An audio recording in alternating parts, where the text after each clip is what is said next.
In the Amazon jungle, there is a simple rule. If you get lost, you have a maximum of 72 hours before the forest swallows you up forever. In May 2002, two American tourists set out on what was supposed to be a 2-hour walk along a well-trodden trail near a small Brazilian hostel. They took a couple of bottles of water and snacks for one day. 6 days later, one of them would be ready to kill himself, just to end the nightmare. What happened in the largest tropical forest on Earth proves that sometimes the most terrifying traps are not created by nature, but by a single misunderstood word. The plan cost $6,000 and took 4 years to wait. For 23-year-old David Boyer, an economics student, it was a methodical investment in a dream, a trip to the Amazon with 21-year-old Crystal Ramsey. Boyer didn't fit the image of an adventurer. Still, his savings, accumulated from his salary as a video store cashier, were supposed to bring to life an idea that had emerged 4 years earlier. In 1998, he met Crystal Ramsey. Unlike Dave, Crystal had an evident passion that was unusual for an engineering student, working with large predators. She was interested not just in wild animals, but specifically in top predators, lions, tigers, and cougars. This was a field that required not only knowledge, but also a special character, the ability to remain calm in the face of obvious danger. They were united by a common interest in wildlife, and it was then that the idea of a trip to the Amazon was formulated, a decision that would become key in their future history. Their romantic relationship ended a year later due to distance. Crystal left to work with lions in South Africa, while Dave remained in the United States. However, the plan for a joint trip remained, and for Dave, it took on an additional purpose. He saw this journey as an opportunity to rebuild their relationship by overcoming difficulties together. But there was a critical variable in this equation that Boyer was unaware of. Ramsey was undergoing treatment for clinical depression and was taking powerful antidepressants. This undisclosed fact introduced an element of risk into their journey that could not be accounted for in any plan. On May 24, 2002, after a long journey through São Paulo and Manaus, Dave and Crystal reached their final destination, the Amazonia Youth Hostel. It was a simple structure, located in complete isolation on the edge of the pristine rainforest that was the goal of their trip. They were greeted by the hostess, Brazilian Nail Maldonado. Communication was complicated by her limited knowledge of English. To explain, she used a sheet of paper on which she drew a schematic diagram of the hostel grounds. She then drew a line beyond the diagram, indicating a tourist route known as the White Trail. According to her, the trail began behind the kitchen, was marked with white arrows, and was a loop leading to the river and back. This brief instruction contained a key translation error. To indicate the destination of the route, Maldonado used the Portuguese word igarapé, which she translated into English as river. However, in the local dialect, igarapé does not mean a full-flowing river, but rather a small forest stream or a marshy backwater. For Dave and Crystal, the word river conjured up an image of a prominent landmark, possibly with signs of civilization, a pier or a settlement. On the morning of May 28th, they gathered their gear for a short walk. Their backpack contained light snacks, 3 liters of water, mosquito repellent, a Swiss Army knife, and a small compass on Dave's watch bracelet. They had a standard set of hiking gear and planned to return by lunchtime. Leaving the hostel on a sunny morning, they were in high spirits. The dream they had been working toward for 4 years was beginning to come true. They left behind the relative safety of the hostel. They entered a 4 million square mile forest ecosystem, an environment where visibility is limited to a few feet, and any landmark can be misleading. On May 28th at 10:00 a.m., Dave Boyer and Crystal Ramsey set out on their route.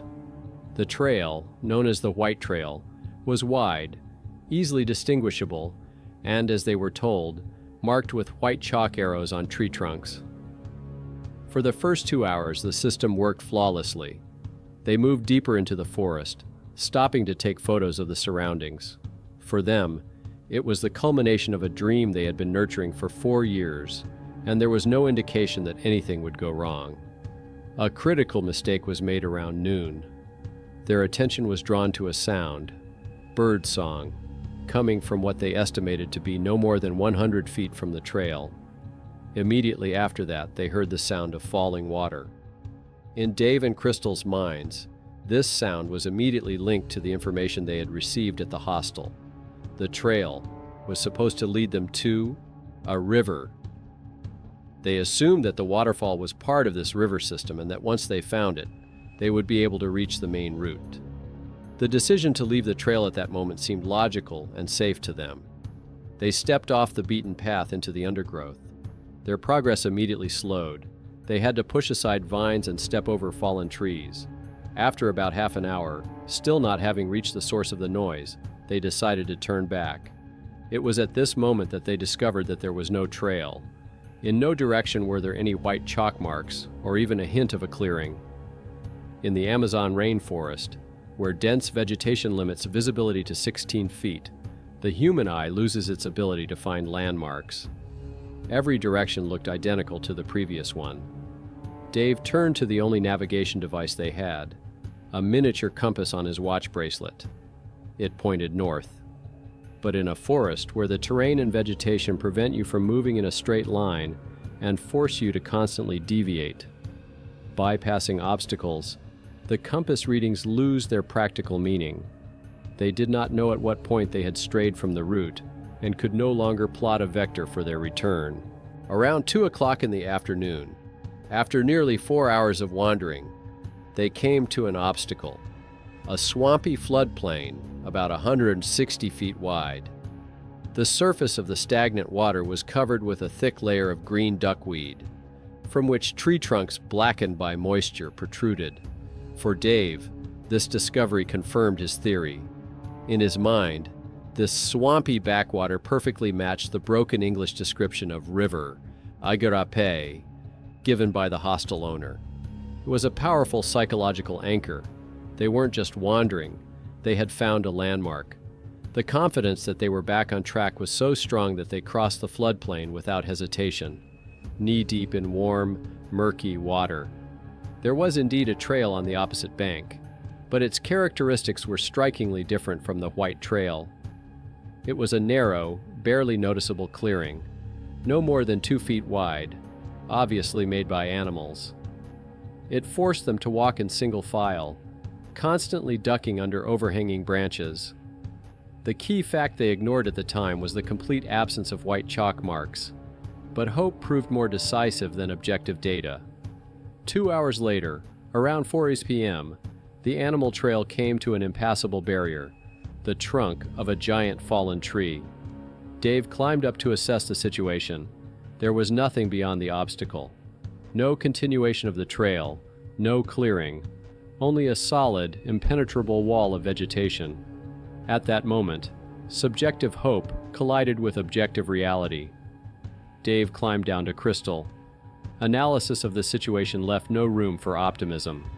They were in an unknown location in a 4 million square mile rainforest, without a map, navigation, or communication. Their 2-hour walk had officially turned into a struggle for survival. As dusk fell, the acoustic environment changed rapidly. The sounds of daytime birds and insects gave way to the repertoire of nocturnal species, creating a dense, unfamiliar soundscape. Physical conditions also deteriorated. With the temperature hovering around 86 degrees, the humidity reached 88%. In such an environment, sweat evaporation from the skin almost stops, leading to the risk of overheating even without physical exertion. Dave's initial plan was to maintain high morale. They settled down for the night under the roots of a large tree, intending to stay awake and talk until dawn.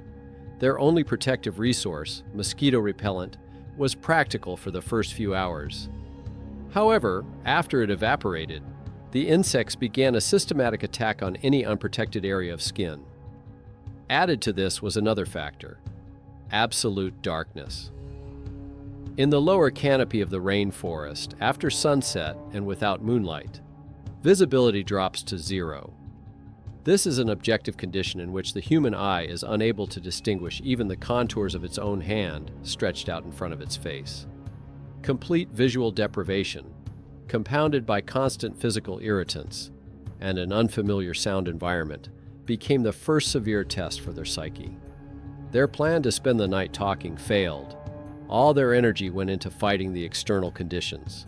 On May 29th, the second day, dehydration became the main problem. By noon, their supply of bottled water was utterly exhausted. This forced them to take a calculated risk, drinking from forest streams. They tried to filter the murky, chalky-tasting water through a piece of cloth. However, this measure could only remove visible dirt, leaving them vulnerable to the primary danger: microbes and parasites found in the water in this region, which can cause serious illness. At the same time, their meager food supplies were dwindling. Under increasing physical and psychological pressure, Dave decided to take a systematic approach. He initiated a search technique known as expanding squares. Using a compass, he set a direction in which they would move for a certain amount of time. First 5 minutes, then, on the next turn of the square, 10, then 15. The theoretical goal of this method is to systematically comb the area to increase the likelihood of crossing a trail or other linear landmark. However, this methodical but counterintuitive strategy became a point of psychological friction. For Crystal, whose condition was deteriorating, the idea of walking in circles in the forest seemed absurd and counterproductive. She emphasized the importance of choosing one direction and sticking to it. This was the first recorded clash between their approaches to survival: Dave's logical but energy-consuming method versus Crystal's instinctive but risky impulse. By the evening of the second day, it was clear that Dave's tactic had not worked. Each square they covered only brought them back to the same landscape, reinforcing the most demoralizing of all possible feelings: the assumption of the infinity and absolute monotony of the space surrounding them. On May 30th, the third day, a change in tactics occurred. Analysis of the previous 48 hours showed that searching by squares in dense forest was ineffective and led to excessive energy expenditure. A new, more straightforward strategy was adopted: to move strictly southeast by compass.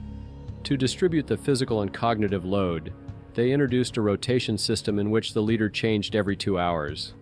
The leader was responsible for navigation and route planning, while the follower could conserve mental resources by simply following him. The problem of hydration was solved with improvised means. Forest streams served as a source of water, and Crystal's bra fabric was used as a filter. This method allowed only large particles to be removed from the murky water with a chalky taste, but did not protect against microorganisms. By this point, their diet had been reduced to almost nothing. Food supplies were exhausted. In the evening, they attempted to create a more reliable night shelter. While gathering palm branches, Crystal used psychological motivation. She promised Dave a kiss for each branch he brought, on the condition that he would receive his reward after they were rescued. This future-oriented technique proved effective. Dave collected 47 large branches, from which they built a conical shelter. By the end of the third day, their actions had become systematic. They had a strategy for moving around, a method for obtaining water, and a well-equipped shelter. From an outside perspective, it was a successful adaptation to a hostile environment. On the night of May 30-31, the situation deteriorated. The temperature dropped unexpectedly, and swarms of mosquitoes made rest unbearable. Dave's random thought came to the rescue. He remembered how the mosquitoes had not touched the part of his skin that was smeared with mud that morning. This simple observation prompted them to make a decision that would seem crazy in everyday life. They dug a hole about 3 feet deep in the ground and completely covered their bodies with mud from a stream. The method proved immediately effective. The layer of mud created a barrier that the insects could not overcome. For the first time in 72 hours, they were able to sleep. However, around midnight, the solution to one problem created another, more serious one. A tropical downpour began, and its intensity continued to increase. Their shelter, the mud pit, began to function as a water collector.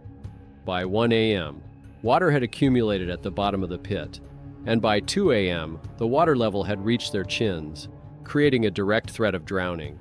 In complete darkness under pouring rain, they were forced to leave their trap and seek shelter in the open. They took refuge at the trunk of a large tree, at the mercy of the storm.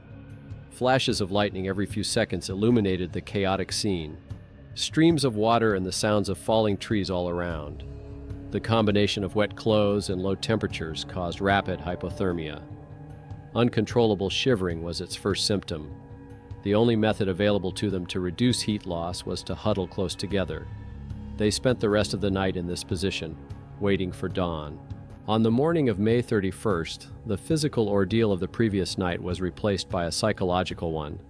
After experiencing hypothermia and stress, Crystal's behavior changed dramatically. Dave noticed that she was entirely apathetic and emotionally detached. She moved mechanically without any visible sign of will. Dave could not know the actual reason for this change. Her condition was caused not only by trauma, but also by biochemical processes. More than 3 days had passed since she had taken her last dose of antidepressants. Withdrawal syndrome, compounded by her clinical depression, triggered an acute psychological breakdown. As they prepared to continue their journey, Crystal issued an ultimatum. "I can't take another night like this. We have to get out of here today or I won't make it." The statement was made without emotion, which gave it the weight of an objective fact rather than a panicked threat. For Dave, it was a signal that he was losing his only ally. Crystal's ultimatum added a new element to their desperate situation, a psychological countdown. Now Dave was fighting not only the jungle, but also his partner's fading will. Under this pressure, on June 1st, they continued on their way. Suddenly, the forest opened up before them, and they emerged onto a sandy clearing. After 4 days spent in a closed green world, where all they could see was a solid wall of leaves a few feet from their faces, this break in the vegetation had a powerful effect on them. The opportunity to see the sky, feel the sun, and breathe dry air temporarily lifted the oppressive feeling of confinement. However, this hope was deceptive. In the trees surrounding the clearing, they spotted harpy eagles, predators that serve as a bioindicator. These birds nest only in the deepest, most untouched areas of the forest, which served as objective confirmation of their complete isolation. By evening, Dave's psychological state also began to falter. He caught a fly and, sitting on the sand, systematically tore off its legs and wings. In survival psychology, such behavior is interpreted as displacement. When faced with an uncontrollable threat, a person projects their powerlessness onto an object that they can control. It was a symptom of a deep internal breakdown and acceptance of the likely outcome. By the end of the 5th day, Dave and Crystal had reached a point of physiological and psychological exhaustion. Further resistance seemed pointless. In this situation, Dave formulated a final strategy. He proposed setting a deadline of 6 p.m. the next day. If they did not find a way out by then, they would stop fighting for their lives. Crystal agreed without discussion, which was indicative of their shared sense of hopelessness. They had one more day ahead of them to either find salvation or accept death. For the first time in a long time, Dave, a staunch atheist, found himself turning to God. It was not a conscious prayer. Instead, it was a kind of psychological bargain, a desperate appeal typical of situations where all control has been lost. He promised to believe if he received a sign and they survived. However, the key decision that morning was different. Dave expressed an idea that shifted their focus from survival to preserving their human dignity. He insisted that before the appointed time, they must find water and wash themselves, cleansing themselves of the dirt. In his words, they had to meet the end not as hunted animals, but as human beings. This decision paradoxically gave them back a purpose and meaning.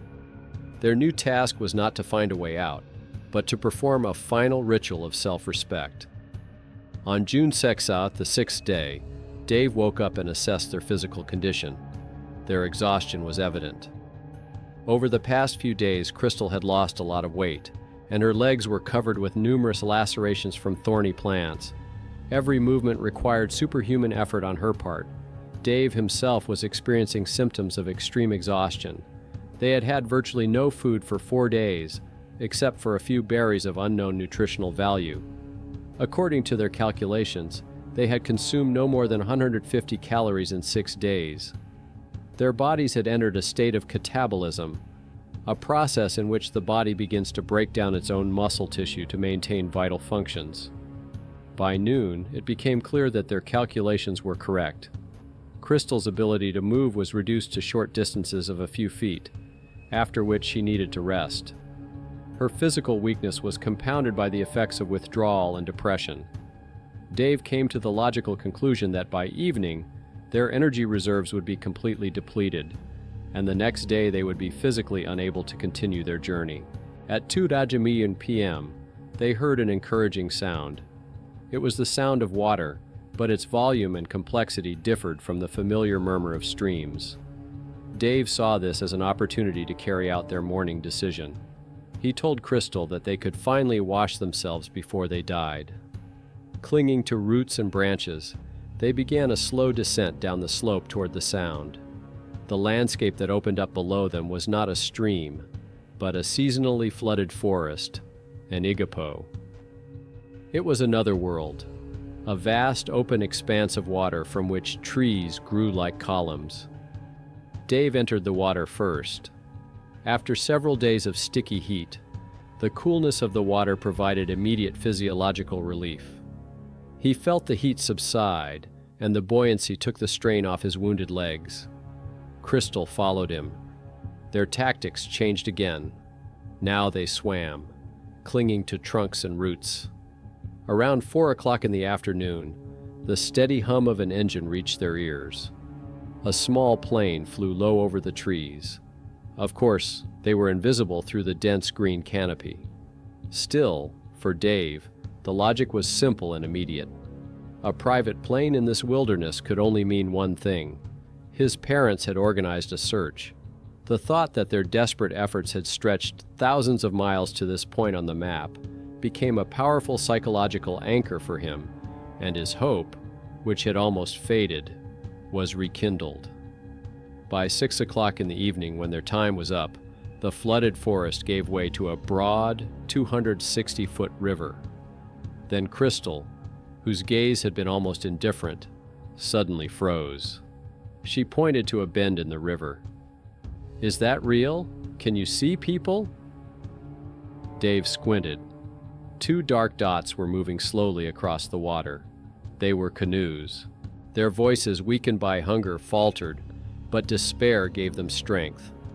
The canoes responded and began to paddle faster. Denilson Elson, a local hunter, was returning from fishing with his cousin Guido. In the morning, he heard a message on the radio from the hostel owner. "If you find 2 lost Americans, treat them like family." When a search plane flew low at noon, Denilson realized that the Americans were somewhere nearby. He decided to change course and paddle in the direction of the engine noise. The canoes approached slowly.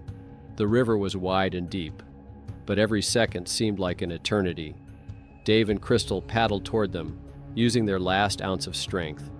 When the canoe was level with them, Denilson reached out his hand. Dave grabbed it and felt the first warm and strong touch of another person in 6 days.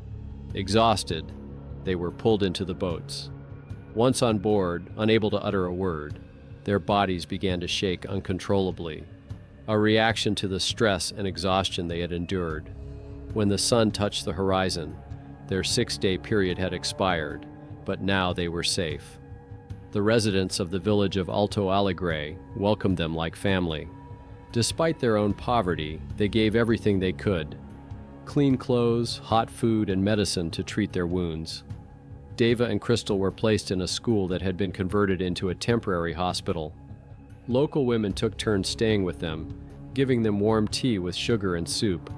2 days later, they were taken to a hospital in the city of Maués. The doctors were amazed at their relatively good condition. Yes, they had lost a lot of weight, and yes, their bodies were covered with hundreds of bites and wounds from thorns. However, they had no serious tropical diseases and no cases of frostbite. Dave called his parents from the hospital and said to them for the first time in his life, "I love you." They remained in Brazil until mid-July. Dave insisted on returning to the village of Alto Alegre with gifts for those who had saved them. They brought clothes, medicine, and toys for the children. The town threw a real celebration in their honor with music and dancing, but the most serious changes awaited them at home. Dave radically revised his life priorities. He left economics and became a science teacher in a high school. He built a house using solar and geothermal energy. He organized a fundraiser to protect jaguars in Bolivia, inspired by Crystal's work with big cats. But there was one obsession in his life. Dave was convinced that their joint survival in the jungle was fate, a sign that they were meant to be together. For the next 10 years, he hoped to reunite with Crystal, which prevented him from forming relationships with other women. It was only in 2012, 10 years after the Amazon, that he accepted the fact that their paths had diverged forever. Crystal moved to Southern California and became a volunteer for a wildlife conservation organization in Bolivia. She continued to work with big cats, but the jungle had left a deep mark on her psyche. Her depression worsened, requiring long-term treatment. Their story became a cautionary tale for thousands of tourists. A simple misunderstanding of one word set off a chain of events that nearly cost them their lives. In the Amazon jungle, there are no small things. There are only decisions, each of which could be your last. However, it also became proof of what a person is capable of when their life is on the line. Statistics say that the chances of surviving in the jungle without training after 72 hours are less than 10%. Dave and Crystal lasted 144 hours and remained alive. They were saved by mutual support, rational decisions at critical moments, and a bit of luck. But most importantly, they were saved by the kindness of strangers who heard their call for help and did not pass by. Dave and Crystal's story prompts reflection on the fine line between dreams and recklessness. Can their behavior be called irresponsible? Two young Americans went into the jungle without a map, food supplies, or proper equipment. On the other hand, they trusted the local hostel owner, who assured them that the route was safe. Where is the line between reasonable caution and paranoid fear of travel? And can we condemn people who, in a state of extreme exhaustion and despair, choose a controlled departure from life over a slow agony? Or does this decision show that the human spirit is capable of maintaining dignity even in the face of death? Their rescue was made possible by the simple human kindness of Adenilson Elson, who heard the radio message and decided to help the strangers. In a world where we increasingly hear about human cruelty, such examples make us believe in the best. Write in the comments what you think. Were Dave and Crystal irresponsible tourists or just victims of an accident? Is it worth risking your life to fulfill a childhood dream? Thank you for watching the video to the end. Take care and see you in the next episodes.